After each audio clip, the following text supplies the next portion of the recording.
안녕하세요. 풍성한 복음 죄사함, 죄들이 용서받음에 대해서 교통하겠습니다.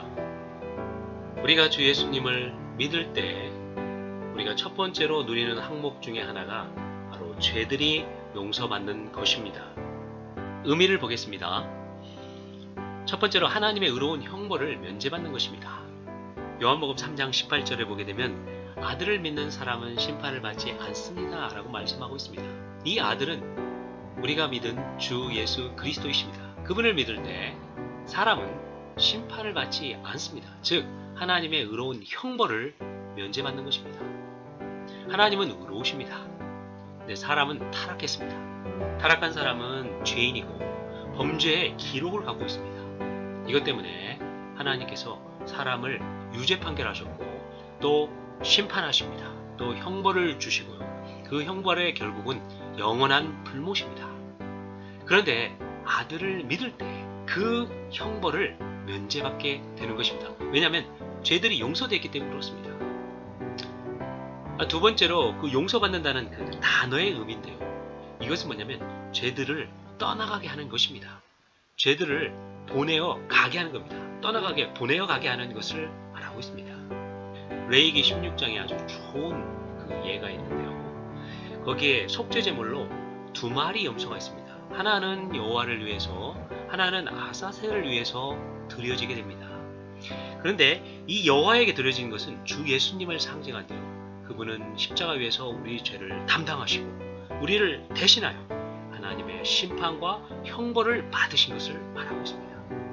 근데 아사셀에게 안수해가고 광야에 떠나보내는데요. 떠나보내는 이것은 뭐냐면 사람의 죄들의 그 근원은 바로 사탄에게로부터 왔습니다.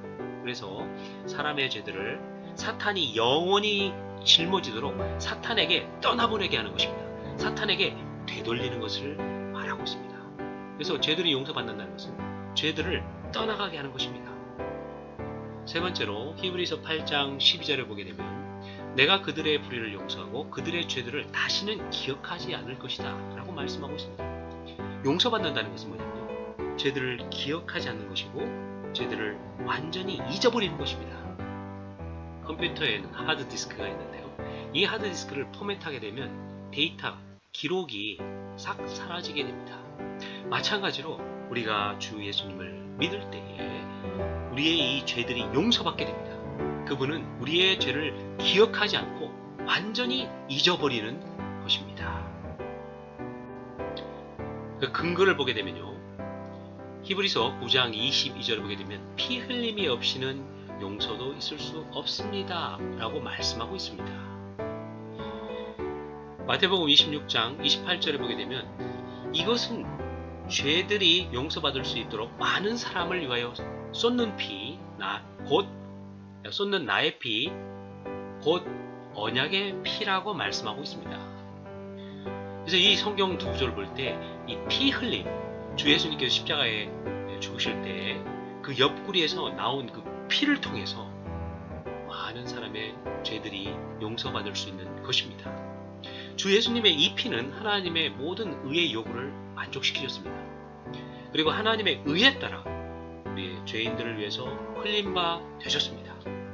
그러면서 이 피는 그분을 믿는 우리가 죄들의 용서를 받을 수 있는 근거가 된 것입니다.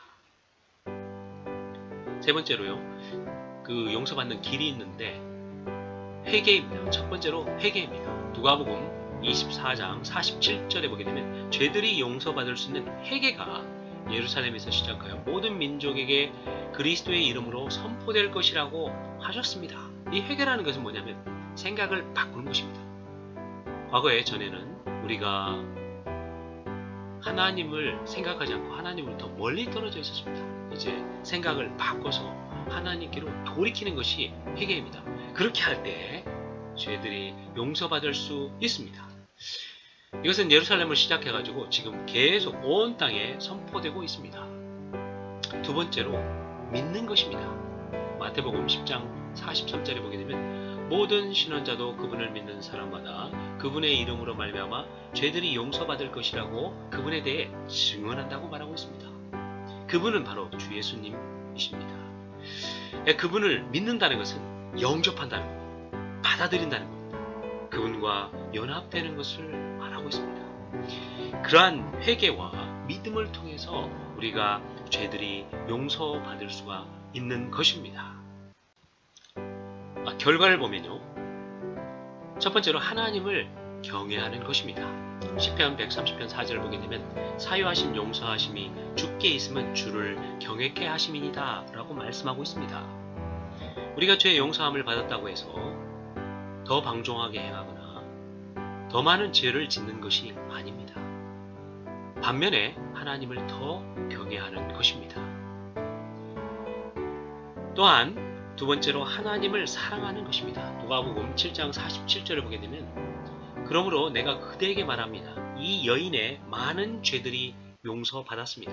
이 용서받은 그 결과가 뭐냐면 왜냐하면 그녀가 많이 사랑하였기 때문입니다. 라고 말씀하고 있습니다. 우리는 죄의 용서함을 받았을 때 주 예수님을 더 사랑하게 되고 하나님을 더 사랑하는 자가 됩니다. 이런 의미와 근거와 길과 결과 안에서 풍성한 그리스도를 더 누리시기 원합니다. 죄들의 모든 것들로부터 속박으로부터 벗어나서 그 해방과 그 즐거움을 또 누리기